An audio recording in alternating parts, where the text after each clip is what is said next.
Good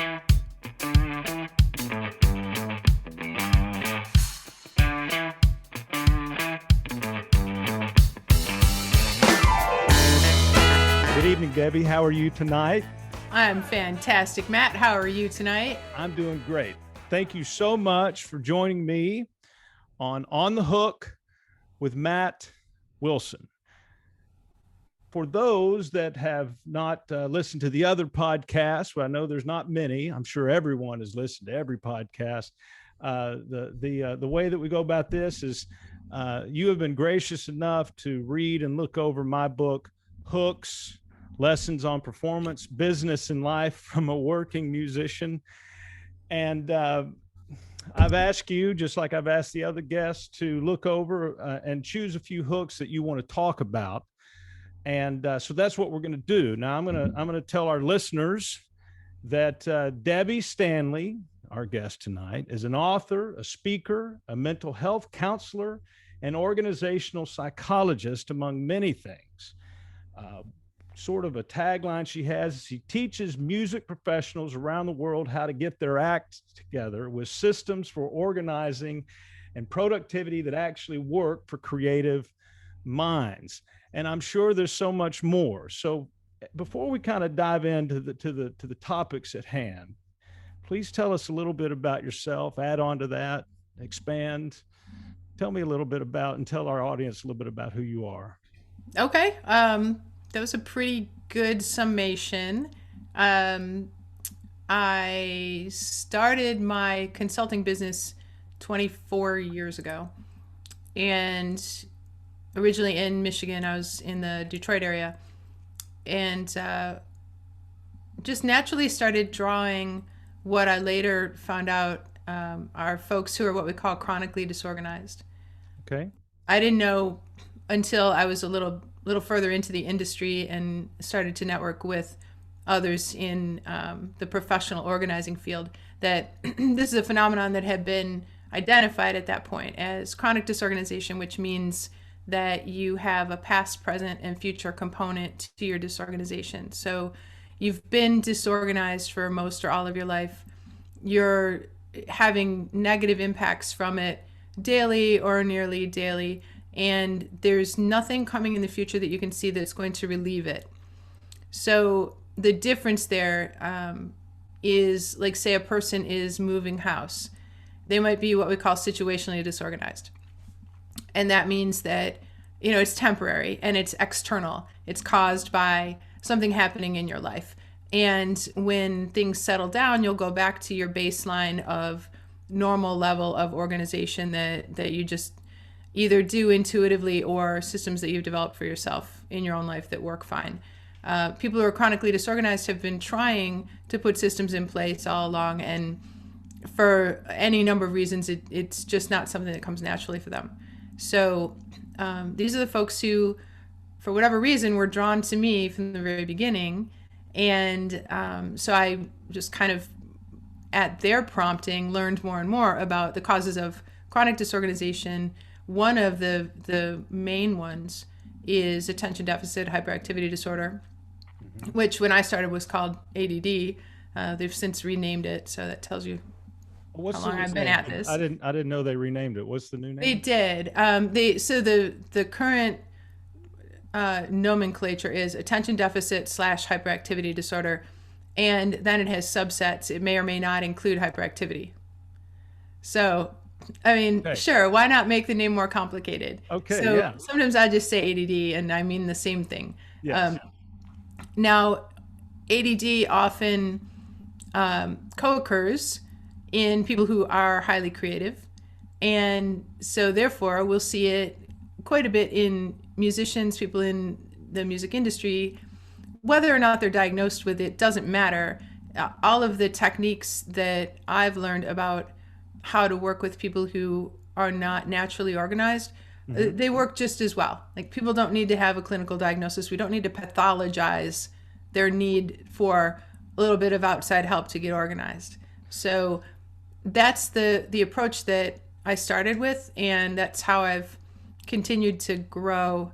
The direction that I wanted my work to go is it's not like a magazine cover. It's not something that can be summed up in a sidebar. It's not a kit that you can buy off the shelf at Office Max. Mm-hmm. Getting organized should be something that works for you, something that will be intuitive for you, and that means that it has to be pretty much customized. So the way that I'm able to offer that at scale is by teaching people theories about ways to be organized that they can then apply to their own individual situations. So there's actual theory in the industry that I had a lot to do with developing about making decisions in advance, how you're going to organize your spaces based on, whether you are what I call a stuff out person or a stuff away person. Okay. There are a lot of examples, and we can get into more of those. But my process with clients and in my book, The Organized Musician, is helping you to ask these questions of yourself so you know how you like to have things arranged in your space, in your data, in your time. And from there, you'll be able to develop your own systems because you already know your own mind a little better, because you've gone through thinking theoretically about the concept of organization. So fast forward to 2012, moved to Austin, started meeting a lot of people in the music industry, Austin being the live music capital of the world. And so my business just naturally gravitated toward specializing in music professionals. And when I say music professional, I mean musicians and sound engineers and producers and promoters and venue owners and anybody who's working in or around live music and recorded music. It sounds to me, is this a good comparison? One thing that I talk about in hooks are tools for focus while performing, and getting rid of the noise, fighting through doubt and lack of confidence, and maybe preparing mentally to get rid of some of the anxiety, the performance anxiety that either is building up toward the performance or during. And there are tools and things that you can do to put in place to help with that. It kind of sounds like that you have those same or similar tools or comparable tools for someone that needs help just living their life and maybe running their business, also their personal life. Is that a fair comparison? Mm-hmm. Yeah, there's a lot of overlap there. I think that the thing that is missing in people who are not naturally organized is that they don't think they're capable of being organized. They don't have any confidence that they're able to put systems in place that will work because they just haven't had success with it yet. It's not something that comes naturally to them, and so they haven't been able to build on successes to build their confidence, to then trust that, the next situation that they're looking around going, I don't know how I'm going to get this in order. In that person's mind, it might sound more like, I can't do this. I don't know how to do this. But a person who's had successes in the past will say, well, I don't know how I'm going to do it now, but I know that I'm going to figure it out because that's what I do. Right. So what I want to instill is that confidence that, yes, you are organized in some ways, even if you don't see it, we can build on those. And then you are going to have the confidence that every new situation that requires some sort of organizing, whether it's objects, whether it's data, whether it's time, yes, you are going to be able to do it because you do have some fundamentals. And sometimes people will, push back and say, no, you really don't get it. I am desperately disorganized. There's nothing that I can do right. And I'll say, okay, so let's look at right now. You have clothing on your body, right? Yes. Right. You have shoes on your feet, right? Yes. Right. Even during the Zoom call, shoes on my feet. Yes. Yes. And you ended up here on time, right? I mean, we're in the same place. We're doing the thing that we're scheduled to do. Yes. Those are all examples of ways that, yes, you have systems in your life that allowed you to do those basic things. Yes. So we build on what works. I think that some phrases that would resonate with you, similar to the examples you were calling out from hooks. There's learned helplessness, and there's imposter syndrome, right? Mm-hmm. And both of those are major. So those are things that we work through too. All of this, I'm really glad that I have a background in psychology, both individual and organizational psychology, which is not the psychology of how to organize things. It's the psychology of people in organizations, people in work groups. Okay. So I've studied psychology for individuals and for groups, and it's really good because what you might think would be a simple exercise in, well, just tell me which planner to use, and then I'll be on time. It quickly turns into discussions of mortality because you have to recognize that you have a limited lifespan and therefore you have a limited amount of time to accomplish what you want to accomplish in life, and then you have to make some hard choices about how you're going to spend your time. There you go. Wow. And it goes there really quickly. So learned helplessness comes from if you've received outside messages that you can't do something, that you're not good at that, or if you're good at this other thing, then you're not going to be good at this. So musicians are often told, oh, well, you're creative. We don't expect you to be organized. You're a flighty musician. That's what's beautiful about you. Right. Well, first of all, that's illogical. It's not evidence-based at all. But when you've been told that you're expected to fail at something, that you're expected to be poor at something, that message can sink in. A broader example in culture is traditionally girls were told that they're bad at math. Oh, we don't expect you to be good at math, honey. It's okay. We expect you to get A's in English, but you can get a C in algebra because that's really hard for a girl. So, I mean, now, hopefully we're not saying these things to children anymore, but generations of girls grew up believing that they were inferior in math and science and engineering, and so they were intimidated to even try. A similar thing happens with a lot of musicians. They're intimidated to even try to put a lot of structure in their lives because they believe that they will fail. They believe that it will be too much for them, or they believe that it will interfere with their creativity. And so these are concerns that I don't brush them off. I don't just, poo-poo them. I take them seriously, but at the same time, I hope that I'm able to shed some different light, and show you that, I mean, there's nothing baseline about a musician that means they're going to be deficient in organizing. Right. And then the other one that I mentioned, imposter syndrome, I think you've talked about that in the book or in conversations. The idea that you're faking it and that people are going to find out, that comes into play quite a bit too on the business side of a music career, where artists might feel like it's illegitimate to represent themselves, that it seems less than somehow if they don't have representation. They don't want people to know that they're having to organize everything themselves. And if people do know that, they don't want them to know how hard it is. Again, all of which I respect, that people come to me with these beliefs, with these even shame-inducing feelings. But at the same time, I hope that as I help them to see where they really are strong and how to build systems that work for them, I hope that erodes the learned helplessness and that erodes the imposter syndrome. Yes. I'm hearing a few things that I mean, this is all terribly excellent. And in fact, I would encourage folks to hit the rewind button a little bit and go listen again, because there was a lot of really good stuff there.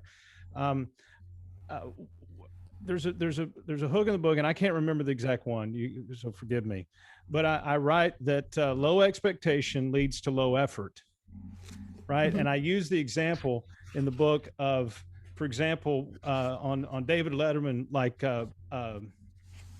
Peyton Manning, the NFL quarterback, would be the guest.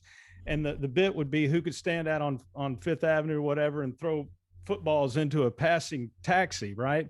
And of course, Peyton Manning's best quarterback ever, some would say, and of course he's going to be fine at it. But David Letterman's like, oh, I'm terrible at this. And, oh, it's not going to happen. I'm not going to do it. And even though the idea is not for him to be better, than Peyton Manning, and not the idea to win. The bit is just to watch it. It's funny. Just the fact that he says, I'm going to be bad at this, just the fact that he's saying I can't do this automatically sets him up for most likely failure where he's not. Because in his mind, he's already given himself the out. I'm not going to do this, right? Yeah. Another thing, when you mentioned learned helplessness, I always try to think of, okay, a good way to get better at something, or a good way to heal something, or a good way to make something better is to, what is the opposite of that? And what I hear maybe from the opposite of learned helplessness would be learned ability. And one of the hooks that I don't say stole, but I'm using from another football guy, Bill Parcells, the great coach. He used to say, confidence comes from demonstrated ability. So what I hear you saying to those that come to you for help is that you teach them a way to organize, teach them a way to put together their life, manage their life, and then say, look, you can do this. No longer are you in a place of learned helplessness. Now you're in a place of, and if I'm making up a term, great, learned ability, right? You're learning how to do this and draw from that. And at this point, I'm going to bring it. So you identified two hooks, and I'm going to bring in the first hook, and I'm terribly excited to see how you're going to apply. Before you do that, if I can totally interrupt and throw you off, because there's another way to frame what you just said that I think is helpful. There's a 4-part sequence of learning. Okay. And it goes like this. The first stage is unconscious incompetence, where you don't know what you don't know. Okay. So this is often in children, right? They have no concept that they don't know, how to throw a football. They don't even know what football is. And in adults, it's, things that we've never encountered. You don't know that there would even be anything to learn about that. The second stage is conscious incompetence. Oh, I don't know how to throw a football. I know I don't know how to throw a football. Okay. People can get to that point and be really uncomfortable. An example of that too is the stage between white belt and yellow belt in martial arts. Okay. What you learn between white belt and yellow belt is everything that you don't know. Okay. You don't know how to kick right. You don't know how to punch right. You don't know how to throw these strikes without hurting yourself. There are so many ways that you could be vulnerable in the world. Those are the things that you learn. If you can push past the discomfort of conscious incompetence, then you start to learn and you start to build up to what we call conscious competence. You do now know what you know. You can articulate, yes, I do know how to throw a football. Yes, I do know how to play, all of the scales. Yes, I do know the proper way to hold a violin. When you get to that point, then you can spend a lot of time there growing your competence. And in that, you're also growing your confidence because you have identified, you are conscious of your competence. This is where learned helplessness starts to go away. This is where learned ability, what you're calling learned ability, another name for it would be conscious competence. Now you know what you know. The next level and the final level is mastery, unconscious competence. This is where it's muscle memory. You don't have to think about what you're doing. In martial arts, it would be you react to something before you could even consciously identify what's happening. You have a moment where you are aware that you just took somebody down, and people around you are saying, oh, wow, that was so fast. That person threw a punch and they were on the ground before we knew it. And you're saying, yeah, it was before I knew it too. That's unconscious competence. That's mastery. That would be you getting on stage in front of a piano and, playing something without first thinking about what you're going to do. It's just in you. Right. Right. And you're blowing me away here because from my experiences, which have shown up in hooks, I write about some of that. Hook 25, one of the first steps to honing a craft is to recognize what it's not. That would be conscious incompetence, right? Yeah. Yeah. And then I write about uh, uh, how how to raise your base level. I use the word. I kind of applied the term base level to that. If you practice to raise your base level, then in most circumstances when you're performing, you cannot perform, I hate to use the term, any worse than that, right? I would Yeah. find many times over the years that I would be so distracted on stage and I'd be thinking about so many things and letting the outside influences affect my brain. But I would go back and listen to the recording or watch the video thinking I was going to see this train wreck, this horrible thing. But Yeah. actually, I was just motoring along, doing just fine, right? Wasn't perfect, but we're not made to be perfect up there. But I was going along just fine. And that's where I began to understand that, Matt, you've trained your body. You trained your voice, you trained your hands to play the piano, you trained your mind to think and evaluate the crowd and entertain. And even though you feel as if you're distracted, for the most part, your base level is going along. Now you don't necessarily always want to perform at base level. Sometimes you want to be very much in the moment and focused and in the zone, as they say. Yeah. But you've put some really really technical terms, clinical terms with some of the stuff that's in the book, which is fantastic. And thank you for clarifying that on a more clinical scale. Sure. Hook number 70 is one of the hooks that we were going to talk about today. And that hook is determine the most efficient way to allocate your most valuable resources. Now, in hooks, I've divided up the book into different sections. There's a section on confidence and performance and skill and identity and expectations, courage and fear, etc. This one falls under the business category. Again, determine the most efficient way to allocate your most valuable resources. So as you read through that, and as you hear that now, what are your thoughts? My first thought is it's about the word valuable. And we have a lot of options for quantifying value, right? So we might be looking at the cost of something as its value, but I think the place that I would begin is the concept of core values, your resources at your values level. So which of your resources are most precious to you? Is it money? Is it time? Those two, there's so much parallel and overlap and intertwinement between time and money as resources. Mm-hmm. And I use a lot of money analogies when I talk about time management. If you look at a time budget and you compare it to a money budget, in theory, you can get more money, but you can never get more time. No. And I'm no matter what you do. Back and forth. Yeah. Right. Yeah. You yourself will never have more time than anybody else. You can delegate, you can hire, and those take money, right? Mm-hmm. So if you have money, you can create the illusion of more time, but you yourself will never have more time. So when you're asking yourself, the value, which are your most valuable resources, first you have to determine how you are quantifying value. What are the resources we're talking about, and how are you actually measuring their value? It will often come back to money when we're talking about business. Which are your most expensive resources? But I always encourage people to look at time as also a quantifiable resource, and to consider the balance of, if you don't have a lot of money, then it will probably take you more time to do the thing that you need to do. I think one example that you gave in this hook is, developing social media assets, right? Mm-hmm. Photos and videos. Mm-hmm. So you could hire someone to do that.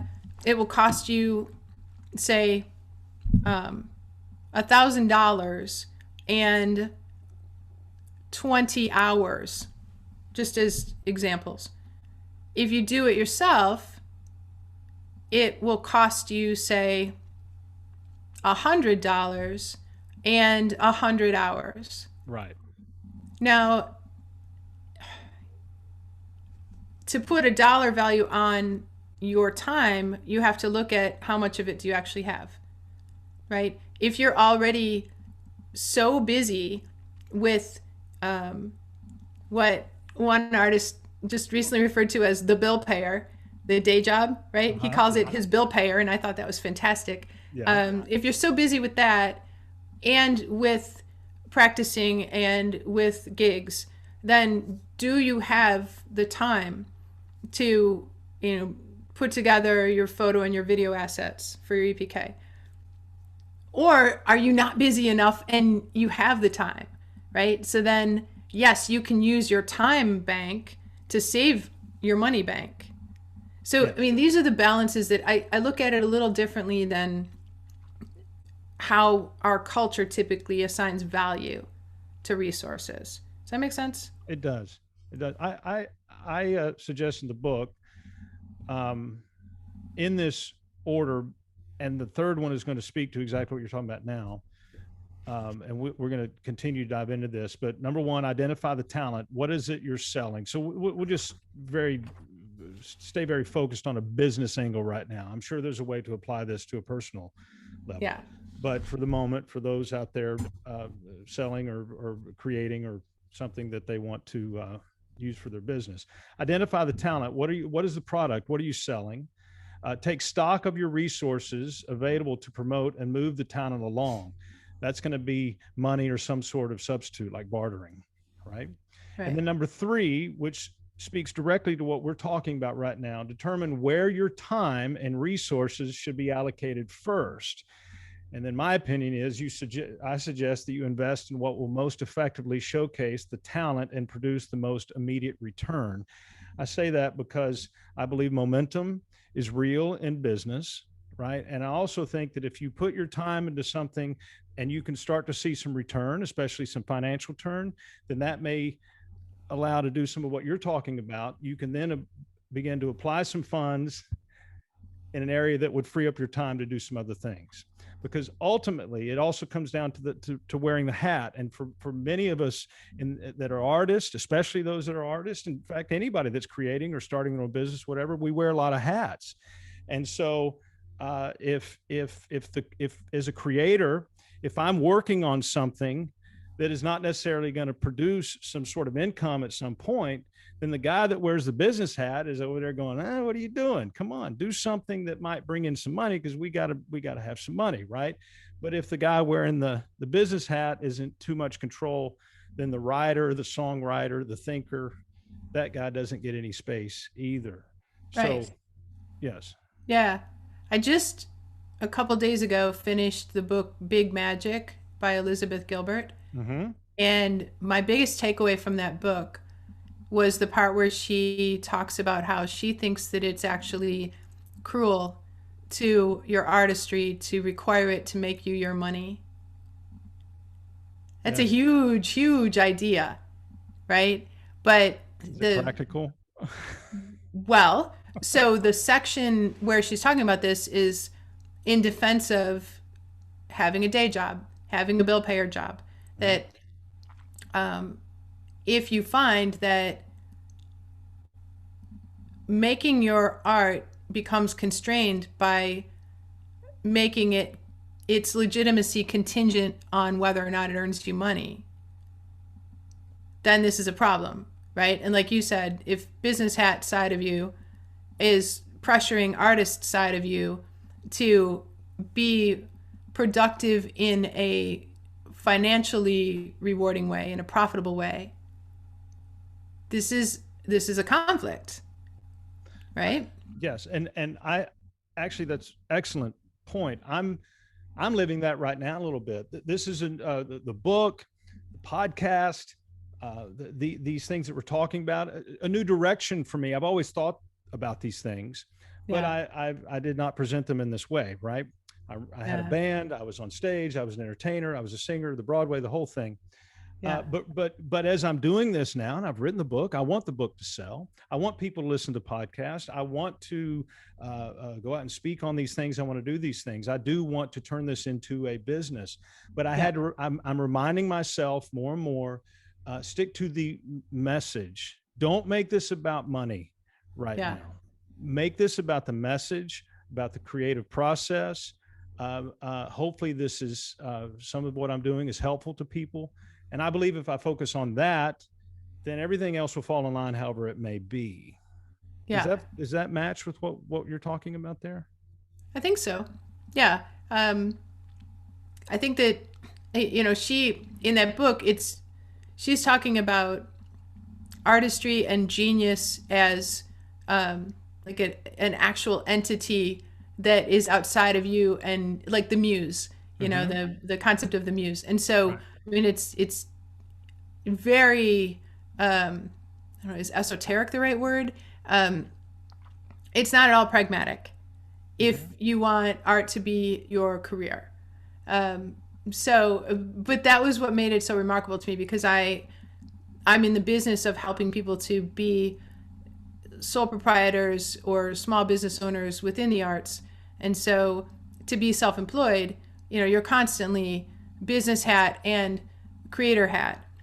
The part that I liked about her essay on this is it frees you to realize that there's nothing wrong with having another job that supports your art until your art gets to a point where it's supporting you easily. Like she said, she didn't quit having other jobs until her book Eat, Pray, Love came out, and it was just, she refers to it as a bananas success. And at that point she was like, okay, now I'll write full-time. Fine. Okay. But she had successes before that. So it's something that I really want to be mindful of, because, I'm encouraging people who want to be independent artists, who want to have music as their career. I don't want them to carry the idea that it's shameful if they have to have a day job. And I don't think that's what you're saying at all. No, or driven where they're having to whether sit in front of their instrument or their computer writing or whatever they may do, and saying, okay, I have to write something that's going to make money. Right. Rather than I'm going to create through inspired by the message that I want to put out there, the idea that's coming to me. Right. I hope it is successful. Right. Monetarily. Yeah, it's like the difference. I'm not gonna say I have to write something that's going to make money. I have to produce something, because then I think that it's tainted at that point. Would you agree? I would. Yes. And that can go back to the example with this hook of, your photos and your videos. Are you making a music video that is another way of seeing what was in your head when you wrote the song? Or are you making a music video where you've already chosen the most lucrative hashtags, and you're going to make the narrative of the video fit into those hashtags, so that you can draw a new sponsor, or, so that if you're on a label, so your label will be happy. I mean, what's driving the creative process? Are you free to make the art that you want to make, or are you kind of making art on spec to the market, you said, to make money? Yeah. Right. I do write in the book, performance motivated by money alone will suffer, and I do believe that. I think there has to be a greater drive. On this hook, I'm gonna in the book I write about how the story that you're referencing was a guy that I was managing at one point, and we were going through we were coming to conclusion of what we needed to do first. So we had to navigate through it. And there was this performer was just starting out, and there was the moment to be distracted to buy equipment, right? Yeah. And so we didn't, because, as I write in the book, why buy equipment for gigs you don't have, right? Yeah. So, but then I started to think back, of another guy that I knew in my life, and he was an older guy starting a new business, and he would tell me that he had these business meetings, but I found out they weren't necessarily business meetings. He was meeting with salespeople to buy equipment, right? And then I started thinking about how when I was young and starting out, and I first started my company, Matt Wilson Entertainment, that I went out and bought a bigger vehicle than I needed to haul equipment that I bought that was too big for what I needed at the time. Yeah. So I wanted to ask you, do you how do I want to say this? I think that it falls within psychology of momentum, that the fastest way to feel like you're getting something done is to buy something, right? Yeah. Yes. Which means it goes to the evaluating time, talent, and money. And so you want to speed up the time of feeling that you're getting something done. So the fastest way to do that is go spend your money. And then it goes, and then now that falls into the allocation of resources, and are we doing it properly? So, so do you see a correlation between the three of us where we went out and we thought, let's get this going, let's go spend money?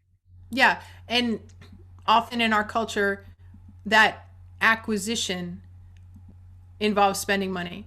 But it's the acquiring that is satisfying the need to feel like you've accomplished something. It's not necessarily the spending of money. It's the acquiring of a thing, acquiring of an object. And it is a common driver of people who don't have a good system for documenting the things that they want to own someday. So sometimes it's as simple as, I learned this from my clients over the years. They would, I might be, when I was doing residential work, like actually working with people in their homes and helping them to weed out their belongings, to declutter, we might spend an hour going through their DVDs, and I'm helping them to decide what to keep, what to toss. And then the next time I come in and I find that they've bought 5 more DVDs, and I'd be curious about that. And I'd say, so let's talk about this. And in the second hook that I identified, we're going to talk about the word why. Yeah. But I would say, so how is it that you wanted to get rid of DVDs, but then you got some more? Let's look at that. And now, mind you, I'm never coming at it from a judgmental perspective. I'm curious. I'm always just like, let's look at what happened here, because I want people to learn their own minds. Mm-hmm. And so, every conversation is illuminating for them. And then I learned from their process. And what I learned is they don't want to forget that they wanted the thing. And so if you see it on an end cap in the store, you didn't know you wanted it, but now that you see it, oh, right, yes, I heard about this movie. I don't want to forget again. So I'm just going to buy it now so I don't forget. Right. So what often ends up happening is people will acquire an object because they don't have a great data management system that will prompt them to remember that they wanted this thing at some point. So what I had success with a lot of clients was, let's have you work on the habit of, you pass that end cap, you see that movie, you say, I remember I wanted to see that. You pull out your phone, you open your list, and you add it to the list of movies I want to watch or movies I want to buy. And then you don't buy it because you've captured the important part. You have acquired a concrete capturing of the idea that, yes, I know I want this thing. Same thing can happen with gear. If you go through the trouble of figuring out the make and model of the soundboard that you want, you would be sorely tempted to just buy it right then so you don't forget. But if you have a system where this information goes into your system, then you've captured the discomfort, you've satisfied the discomfort of, I've figured something out and I want to cement it in place. Often the way we cement it in place is we acquire the thing. Yes. But we don't need to do that if we have a system for instead cementing the idea. So I talk about momentum in business in the book, and I offer some steps. And one of the steps is just to think about momentum. right? To recognize that momentum is important. I'm about to go do this gig in a room for the first time. Have I thought about what momentum means? Well, momentum means, am I prepared so that I can be asked back? Right. Do I know And what so I'm how walking do you into? prepare? Yeah. Am I Right. prepared? Just And think about so momentum. Yeah. so you work backwards, right? Right. Like you talk about contingencies in here, what I call contingencies or order of operations. What Okay. has to happen before this can happen? Yeah. Well, this has to happen before that can happen, and this has to happen before that can happen. And Right. so it's kind of like stitches going backwards. Right. And this is how you get to your starting point. To give you a really concrete example, because this is imperative in time management, but Mm-hmm. sometimes examples work better when we're thinking about spaces. Mm-hmm. If you want to organize your whole house, right? If the space that you want to reclaim first is a spare bedroom that you're going to turn into a studio, we might have a conversation and I'll ask you about everything elsewhere in the house, and we'll conclude that you need to start in the garage. Now, why in the world would you start in the garage? Well, because in order to clear this room, you have to identify the things that are in this room that need to go somewhere else. And some of the things that are in this room need to go into the kitchen because that's where you would rather have them stored and then you would use them. But there's stuff that's in the kitchen cabinets that you don't really use that needs to go somewhere. And so it needs to go into the garage, but the garage is full. So we need to start in the garage to make room for the kitchen stuff so the kitchen stuff can go into the kitchen so the studio can happen in the spare bedroom. That's order of operations. And it takes a lot of thinking and planning, which you have to have decent frustration tolerance in that stage. That's where, when you're working with a professional organizer, a consultant, or a coach like me, I'm working you through your frustration tolerance of stick with this, stick with the thinking and the planning. It will pay off. Mm-hmm. The roots are growing underground. Once we have a really good plan in place, then we automatically have momentum because we've already thought through the obstacles. Once we initiate that plan, things are going to go really fast. You mentioned the frustration between unconscious incompetence and conscious incompetence. That's the frustration you just mentioned there. It's one. It's one of them. There's also the frustration that I'm thinking of right here is I just want to go. Why can't we go? Oh, yeah. Because I thought you meant like learning the process of, that's in the kitchen. I mean, learning the process of it's the making the decisions. It's and so what you see on TV about organizing, in most cases, is not how it works best in real life. Like on Hoarders on TLC. Oh, I absolutely loathe that show. I do. It's abusive. That show is what I call exploitainment. Well, and forgive me, while you were talking this last few minutes, I just kept thinking hoarders. I won't even say the word. Okay. I say people who hoard. I said it 4 times already. It's okay. It's the title of the show, and so technically, yeah. But no, it's so people who hoard, they've been exploited by the TV show, and I don't want to go off on that tangent, but yes. But the frustration is, think about if you want your room to be turquoise and you just can't stand the color that it is anymore, and you have an afternoon, you go to the store, you buy some really pretty turquoise paint, you buy a roller, you buy a brush, and forget about what's going to happen to the floors, forget about what's primer. I don't want to clean the walls. I just want to paint, man. I just want to paint. So you paint. Well, it might come out splotchy. You probably stained your carpet. You didn't prepare to paint, and so it might look okay, and it probably won't last. It would have been better if you had better frustration tolerance, if you had been able to, okay, I need to tape, I need to put down drop cloths, I need to clean the walls, I need to put up primer because it's not going to cover this color. The painting of a painting project is maybe 10%, and it's the fun part. It's the prep work that will make the job correct. And okay, so let me ask something here. Okay, so the frustration tolerance, I mean, we're getting frustrated. Yeah. The frustrations in the planning and the figure out and the It's preparation. in the I want to go. Why can't we just go? Let's just go. Right. Okay. So we go back to me and my buddy Hank and the other guy, and we went out and bought a bunch of equipment to get going at the beginning, right? So I brought up the momentum. That one way to find momentum in business is just think about, am I prepared to have momentum, right?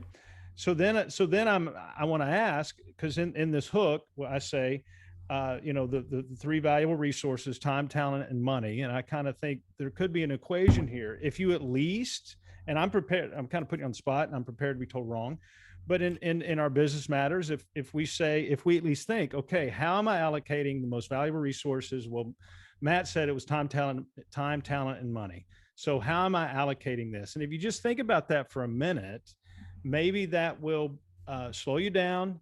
You need to get over your frustration intolerance, right? And be okay with the frustration of having to really think this out. But then you may not go waste resources, like waste time and money in an area that it's not time to do so. Exactly. You nailed it. Yeah. Yes. Hey, cool. And if you have someone who you're paying for their time, who's telling you, let's take an organized approach to planning this. There's something about having an outsider say this to you that, for whatever reason, you take it more seriously. I have been in countless situations where family members or business partners of the person that I'm working with have said, I've been telling them that for 10 years. Why are they now listening to you? It's simply because I'm an outsider. You take it differently from a stranger. You take the expertise of your close people for granted. Yes. Your close people aren't going to be as patient with you. I would give the example that I have infinite patience with my clients, but I could not hold my tongue with my mother. I'd walk into her house and just start throwing things away and saying, you don't need this. This is what would never, ever do that with a client. But, right. This is just, so that's part of it too. If you're in a business relationship with people that you're also friends with, that you're also bandmates with, that's also going to change the dynamic some, and make it a little harder. And that's not to say that you shouldn't do it. It's just really helpful to recognize that, you might have a harder time having objective business dealings with people that you have another type of relationship with as well. So it's just good to be aware of that. So go ahead. I'm sorry. What was I going to say about money, time, talent? Yeah. So this is really the one of the core concepts of getting organized or being organized is recognizing the value of taking the time to plan before you start jumping in with action. So like my grandpa would say, on a construction project, measure twice, cut once. He always said measure. I don't know why. He was from Michigan, but he said measure. Measure twice, cut once. And I mean, everybody's heard that expression. He didn't invent that expression, but that's the general idea, that you start planning it out from conception to completion to the extent that you can anticipate, what completion will look like. In a music career, that is really difficult because there isn't a path that is a cause and effect, step by step. If I do this, this will happen. And then if I do this, this will happen. You can't say, if I send out 10 booking inquiries, then I'm going to get one gig. And then when I get that gig, I'm going to sell $300 worth of merch. And then I'll have $300 that I can put back into, whatever my next project is. I mean, we know it doesn't work that way. You can't say, I want to be on a major label and therefore I'm going to create a concrete path to do it. This is not an industry where that's possible. No.